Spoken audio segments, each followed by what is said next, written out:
Welcome to the Washington Tattoo Podcast, where we champion education, celebrate community, and unite the very best of humanity.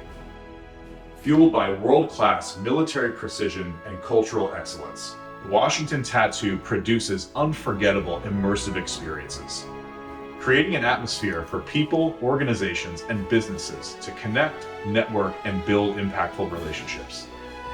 We invite you to listen to this episode of the Washington Tattoo Podcast, where the world's musical traditions come to life. Thank you so much for joining us.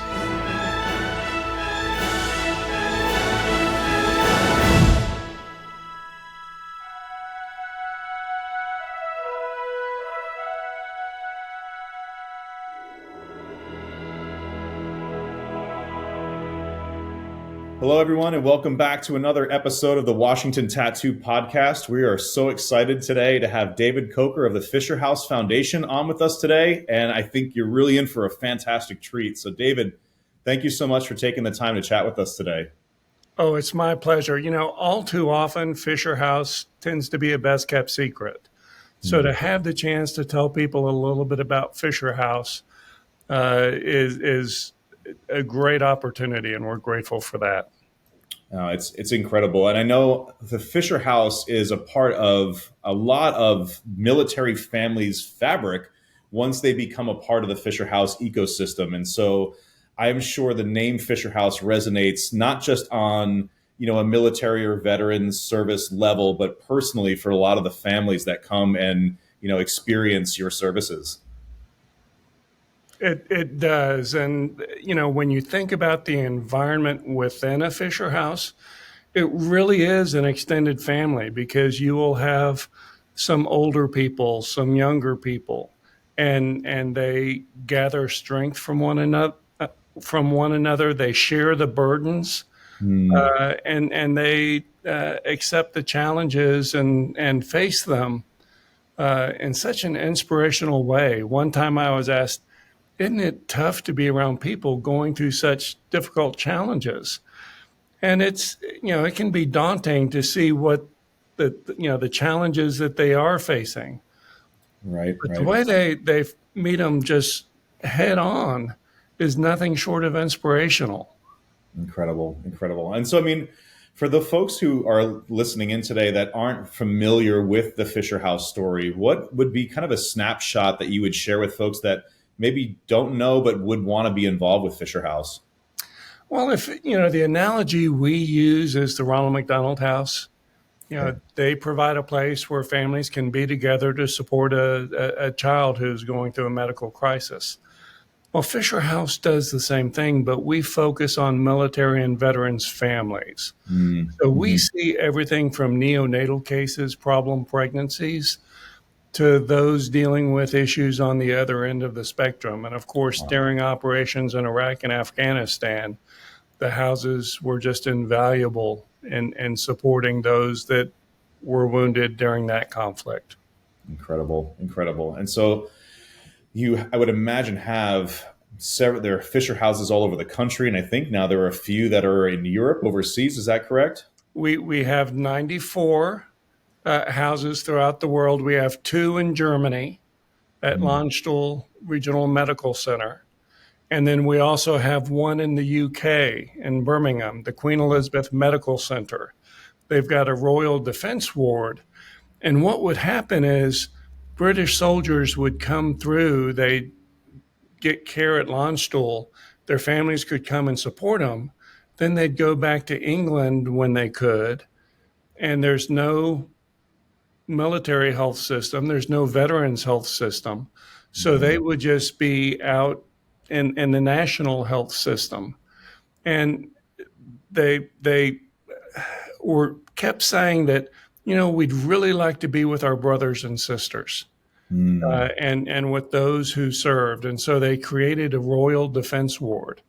And that brought together a concentration of wounded military that made sense. We partnered with 2 British charities and were able to build an 18-suite Fisher House there that's going to be celebrating its 10th anniversary this June. Wow. Congratulations. That's amazing. I think when you think about the military folks that are serving with their brethren in Iraq and Afghanistan that are joint forces and allied nations. You build this camaraderie there, and it's not to say there's nothing wrong with the private sector or health and wellness organizations outside in the government sector, but if you have that veterans focused medical facility, that's going to be such a stronger suit for everybody that's there. It really does make a difference, and it makes me appreciate both the military and VA healthcare system here. The quality of care, the way they provide it, and everybody I have met in that system is so dedicated to helping those they serve. Right.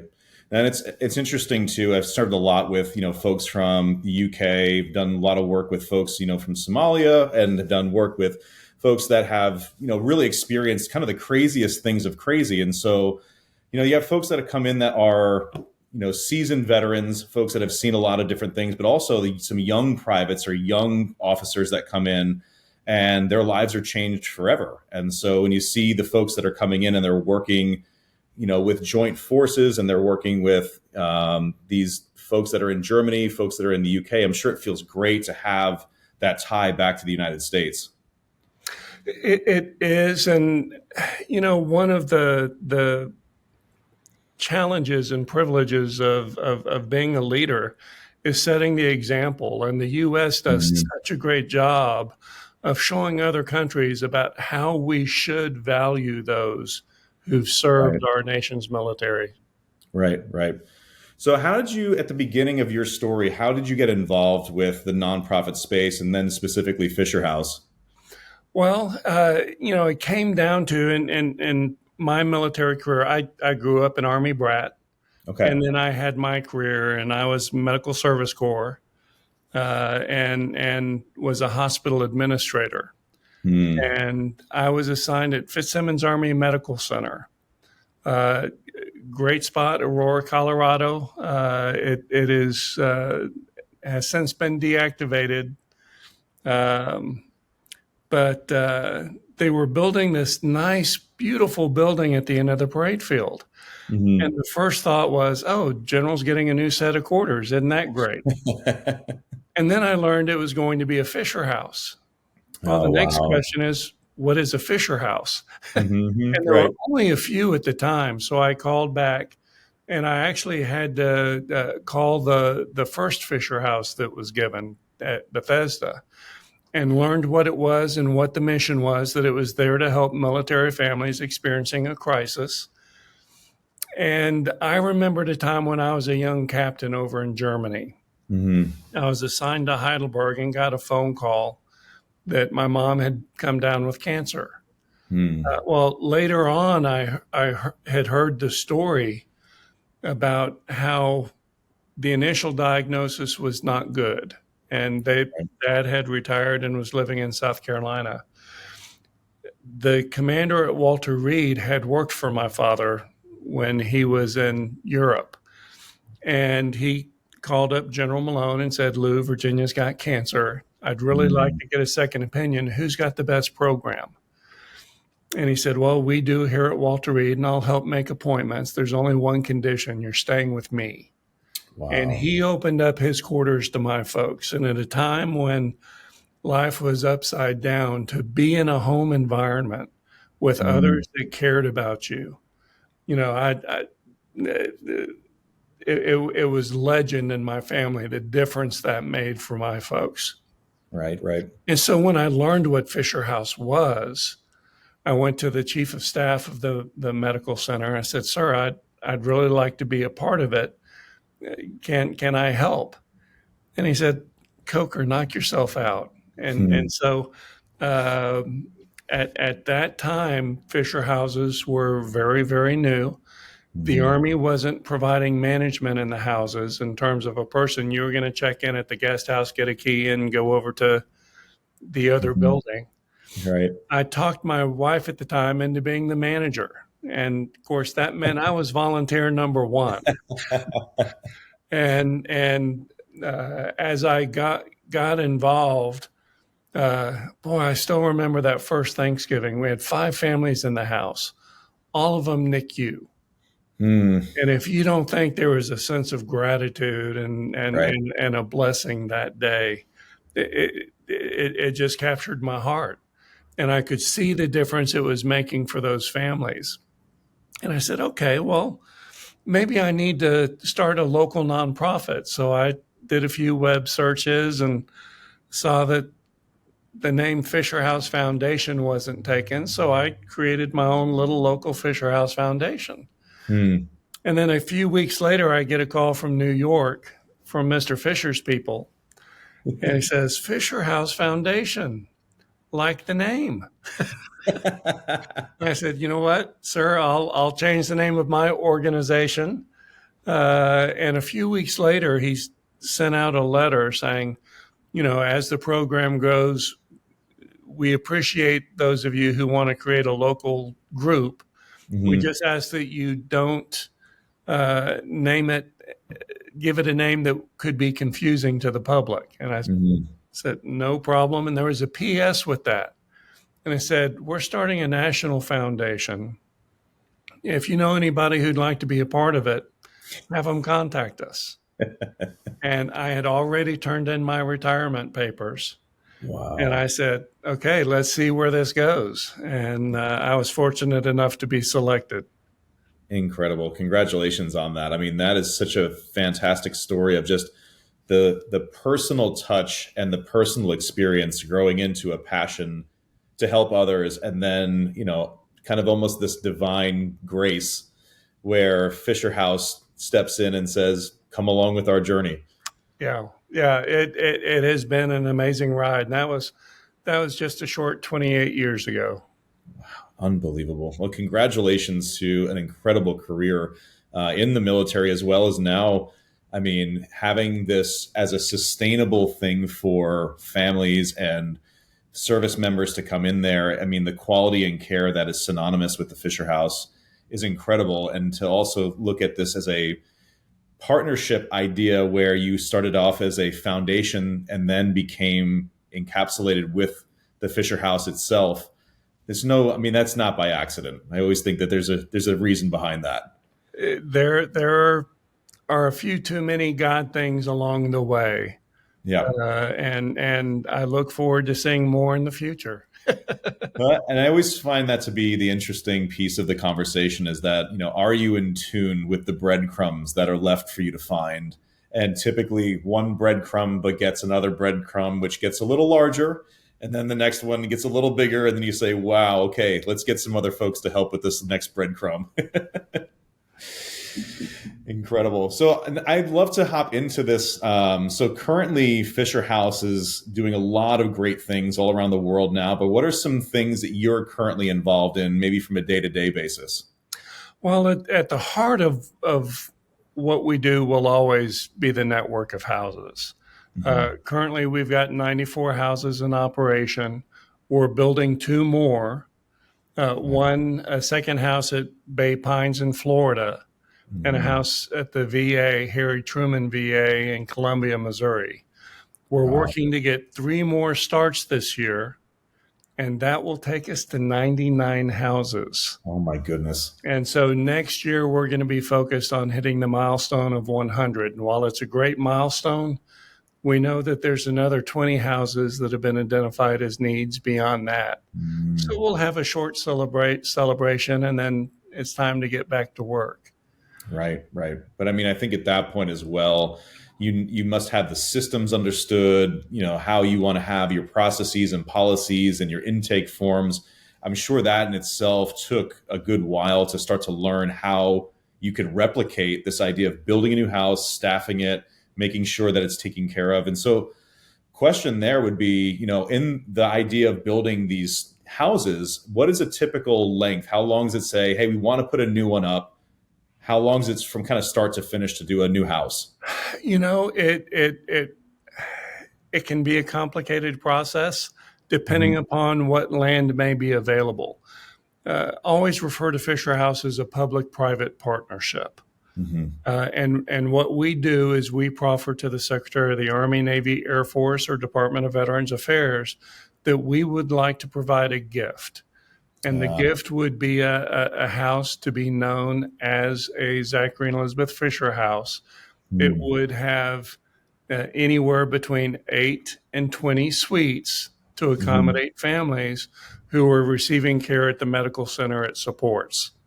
Right. Right. Now, once we complete the house, it is given as a gift to the Army, Navy, Air Force, or VA. And the Secretary assumes responsibility for its operation and maintenance in perpetuity. And Okay. that lets us go and bless the next community. Interesting. One of the great strengths of the program is that each house has a design that's flexible enough to meet its needs. So what you see at Walter Reed, where we have 5 houses, and they provide the highest level of care in so many different areas, is going to be very different than what you may find down at Fort Hood, or soon to be Fort Cavazos. And you know, they may have a little bit more active family practice, a little bit more active nursery and NICU and OBGYN and that type of thing. Right. Well, I mean, I would imagine, you know, once you have this house in place and you start to see the highs and the lows of the families that are there, I'm sure that that toll has got to be there on, you know, the practitioners, the folks that are there as staff. But from your perspective, what are some things that keep you going when you're, you know, say you're in a low or you're in a high? What are some things that help keep you balanced? Oh gosh, you know, knowing that there's more of a need. It's also meeting with the families and just seeing the difference it makes. Because when you get that call and you learn that a loved one is wounded, ill, or injured, you want 2 things. You want the best medical care, and the Army and the VA health systems do a great job of providing world-class health care. But you also want to be there.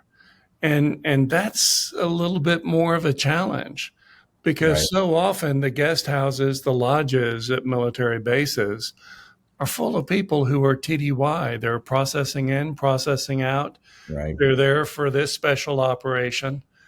And not being there is just not an option. You're going to do what you need to do. And if that's going into debt, if it's stopping by Walmart and buying a sleeping bag, and you plan on sleeping in the car. There have been times when I've run into families who had stopped by Walmart just to get enough things so that they could be comfortable in their car, not knowing where they were going to stay. Unbelievable. And so seeing the difference that makes, and to be inspired by their stories, you know, you help one, you see the difference it makes. Now you want to help 2. Yeah. The other thing that's just so remarkable is that the houses really become a catalyst for public support. You know, it's the community that receives the gift of a Fisher house doesn't benefit from it themselves. It's for people coming from some distance. But you have service organizations, you have churches, you have the spouses clubs that join in and say, what do you need? How can we help take care of somebody? We had a group at Andrews Air Force Base. I think it might have been the First Sergeants Association. But in any event, they were painting one of the rooms, getting it all ready, and just as one of their service projects. And they were halfway done, and they get a phone call. And one of their members had just been in a car accident, was going to be coming in, and the family needed to stay. And that was the room that they were fixing. Wow.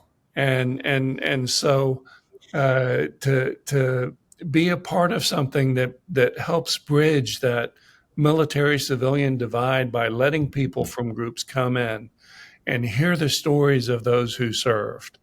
And you know, so often you think you're doing something that's good and you're blessing somebody else, only to find out that they made a bigger difference in your life. Amazing. I mean, that story just gives me chills because you start to think about, the roles that we individually play and the skills that we're given and how we can give back. And then, it's either that, that analogy of a Lego piece or a zipper and, your story with someone else's story. And sometimes it can be emotionally draining, but sometimes that regulation of energy, you could be completely drained emotionally, but you witness something that's so powerful in that moment that it just fills the cup completely back up again. And it sounds like maybe that's something magical about the Fisher House are those moments. It really is, and to see the relationship that the families have. I remember being at Walter Reed, Mm-hmm. and this was during the conflict. Mm-hmm. Soldier had come in, I believe, from Iraq, Okay. and he had gotten shrapnel and had damage to one of his eyes, Mm-hmm. and he was getting a test that day to see if he was able to keep the appropriate pressure in his eye, because if he wasn't keeping the pressure, he was going to lose his eye. Right. Right. And his aunt was the closest family member who could be with him. Mm-hmm. And so she came in first, and everybody else in the place looked at her, and she just broke down. Wow. And they had about 15 seconds, 30 seconds of sharing emotion. Mm-hmm. And I said, okay, time to be strong for the guys. And it was Mm-hmm. like, one of those things where the whole dynamic changes, and Right. he comes in, and they were the strongest group of people. Amazing. Yes, it really is. And to be able to witness that is such a privilege. And I love the heart of gratitude and the idea of this being a privilege to be there because, as we grow, we wear all of these different hats. Each hat that we wear typically has a different facade that maybe is attached to that hat. And some of the facades are really thin. Some of them are thicker. Some of them have more scar tissue. Some Yeah. of them are maybe a little bit more emotional than others. But when you're working in that environment, I think you can get caught up in those emotions, but when you have that job to do, being able to execute that job at the highest level is going to give that family that sense of confidence in the moment that, they are being caught, they're being taken care of, they're being embraced by this amazing organization. And so to hear these stories and just hear the firsthand accounts of, not just that people came in and they were taken care of, but how it personally affected you and members of the team. It's such a powerful story. It is, and the evolution of the design. We've learned so much from our guests. Mm, When the first houses were built, healthcare was very, very different. mm, If you had a boo boo, you were going to be in the hospital because that's the way resources were given. You right. had 100 points for an inpatient day and a tenth of a point for an outpatient visit. So if they could, chemotherapy, you've got to be an inpatient. Mm-hmm. Whereas Mm-hmm. today, not so much. And if even those who have given an arm or a leg in service, typically the inpatient stay isn't all that long. But Right. then you're going to have a journey of recovery where you may need to learn to walk again, and Mm-hmm. occupational therapy to know how you're going to do those daily activities. Right. And for the Right. family to be together and be a part of it is such a vital part of the healing process. Yeah, I agree so much. And I think with my background in military music, that was something that was always a question of going, what is the future of military music? And, you're always looking at budget cuts. And honestly, the bands are the easiest things to chop. But when they're not there, they're missed. But there's still this almost, I'm going to say that it's a lack of vision, but there's a lack that's there of this very obvious piece of wellness and trauma that exists. And the idea, what I would feel would be a fantastic journey for a military musician is to get that experience or that certification where we bring people up to Walter Reed, we bring them down to San Antonio to BAMC, and we've been to the Burn Center, and we would work with wounded warriors. And I remember being a young staff sergeant, and I remember going into, we went to San Antonio, and we did our performance for the staff that was there. And the commander came over and said, "Hey, we have a minute. The station manager would like to know if you'd like to have lunch with some of the severe cases." And we said, "Absolutely, we have to be there." And I grew up in New York, very guilty Catholic, and so most things for me are I have to do something to help to give back. And I remember maybe I was about 24 years old, and we went on the elevator, we went downstairs, and this story could be completely fictitious in my own mind, but I feel that this was the story that came out. The doors opened, and I saw an individual being pushed in a wheelchair, and they were bandaged from head to toe. And what skin I could see was completely blistered. And I'll never know who that individual was, but in my mind, I'm going, look, I have been blessed to be a military musician and have an incredible career. And at the end of the day, I'm here providing, musical escapism, a musical enrichment, a musical well-being. But this individual can never live a normal day in their life ever again. And so whatever I can do to help bring joy to folks like that, that is 100% my mission until the day I die. And as I grew in my military music career, you just start to find more of these opportunities where you can be boots on the ground helping an individual in a time of need. And I think just hearing your story is it's inspiring me to find new and creative ways to also help individuals in a way that I can. Well, and one of the things we've learned, you think about the men and women who came back wounded. So often they were given, because of the numbers of casualties, the doctors would look for that right cocktail of medication to help get them through the day. And then they'd go through a phase where they were just kind of existing. And they needed something to get them back into the living zone again, I'll call it. Right. And sometimes it's music. For many, it's sports. And so I'm wearing my Invictus Games Dusseldorf 2023 polo shirt today. But for many, it's also sports.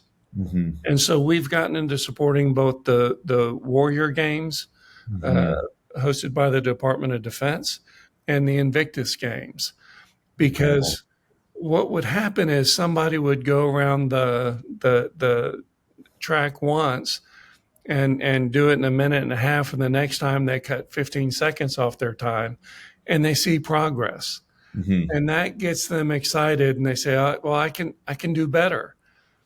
And that success just bleeds over into other areas of their life, relationships, being able to open up because they've started to live once again. I love it. I mean, I think you're right. There's a fundamental strategy to that where, it's the small wins, and the small wins all of a sudden start to go into larger wins. And then that confidence starts to turn into competence. And when you start to look at that, you're really setting a track record for a structure to bring people back to either where they were before, which some of them don't want to do, but maybe a new version of themselves that could be better because they went through the trauma and the pain and had to overcome it. So my hat is off to you. It's incredible. Well, and you mentioned the burn victim as you got off the elevator.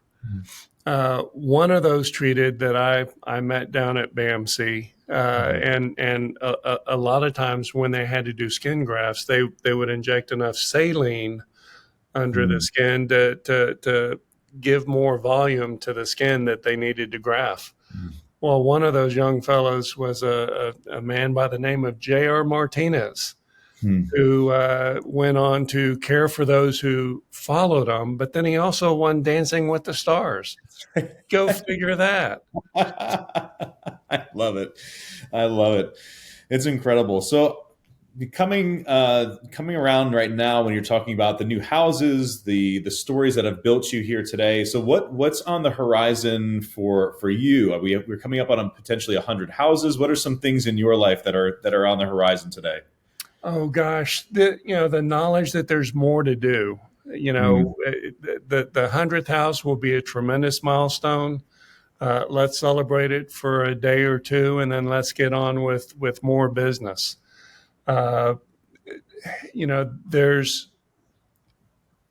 with 100 houses, many times the places that are easy to build, we've done. So now we've got places that are identified where the VA has to acquire land. And that means we need to go and see what would be acceptable and see what is the best fit. One of the places that I'm excited about is Puerto Rico. If you think about the number of people who come from Puerto Rico who've served so faithfully in the services. I mean, I don't know if there's a unit that doesn't have somebody from Puerto Rico in it. Right. And to think that they don't have that support of a Fisher House. Right now, I've heard stories about, you look for family members, and if you don't have a family member in San Juan, you find a friend who does have one, so you can stay with them. Right. And so the VA has acquired land. Now, that presents its own challenges because it's subject to a hurricane or two. Right. And so that one has to be built to a standard of withstanding 175 mile an hour wind. Wow. And it has to have cisterns, and it has to have a generator. And so coordinating all that is a new and unique challenge. Incredible. I mean, everything from the beginning of the story of the Fisher House to your work with the Fisher House and Volunteer One and where you are today. It's been an honor to chat with you today, David. And I really want to say thank you. And if folks were interested in finding out more about Fisher House, how would they get in contact with either you or the team or the staff?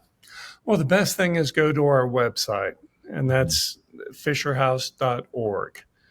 And there you can see our programs. You can see where we're building. You can identify the closest house to you. And if you'd like to consider hosting a dinner, or maybe just bringing by a bag of groceries and staples to share with the guests, it would be a great thing. And of course, the most important thing, in the Army, we're invincible until we're not. And at some point you're going to learn that. So to know there's a resource like Fisher House that's here to help, those are that's the advantage of the awareness that you're bringing to us. So again, that's fisherhouse.org. Perfect. And I'm sure folks can find everything on social media as well, and Facebook, Instagram, Twitter, the normal social media sites as well, right? Yes. And the links to that are on the website as well, all the different handles. Right. Well, David, I just want to say thank you so much for the time today. It's been an honor to speak with you, and I feel blessed and humbled to hear more of your story and how you've just continued to keep blessing other people and how you're finding new ways to do it. So it's been a true inspiration for me to hear your story and the work of the Fisher House. So thank you so much. Well, thank you, Mark. And it's it's not just me. I have a great team of people just as dedicated. Fantastic.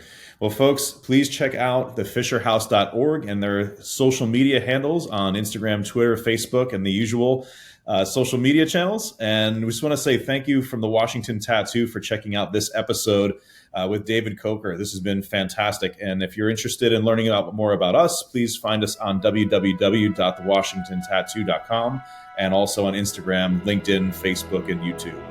Thanks again, everyone. Hey everyone, this is Mark Riley again. We want to share a great opportunity with you to get your business name out to our listeners.